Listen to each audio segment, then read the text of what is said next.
Eder. Mech.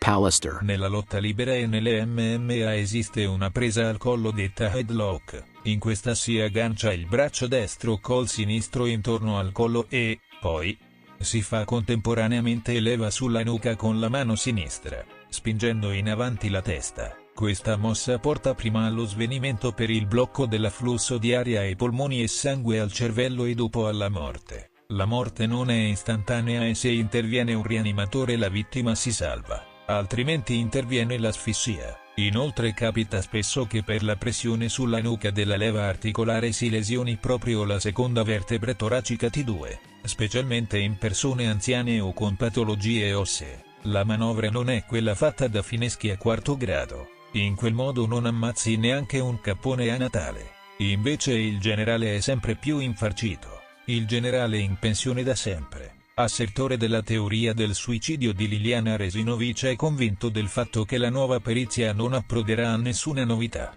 Insiste nel sostenere le sue sforzate teorie ed in questo arduo compito è coadiuvato dall'ormai spaesato Picozzi, regista di successo del film Coniugi all'ergastolo. Secondo il formidabile duo la dottoressa Cattaneo avrebbe chiesto delle proroghe unicamente a scopo pirotecnico, cioè non essendo in grado di apportare alcun contributo di rilievo. Avrebbe prolungato i termini perché non si dicesse che era stata frettolosa e che aveva tralasciato qualche esperimento, ma è certo che la perizia non sarà affatto innovativa e che lui rimarrà infarcito di dubbi. Sarà interessante vedere come reagirà quando verrà depositata la perizia. Farà ammenda per le sparate a salve o, più semplicemente farà finta di niente. Si accettano scommesse. Una cosa interessante, la capacità di Sebastiano di evadere le domande penetranti è strabiliante. Alla domanda rivoltagli da Luzzi, se si accerterà che tua moglie è stata uccisa, che qualcuno le ha fatto del male, tu che reazioni avrai?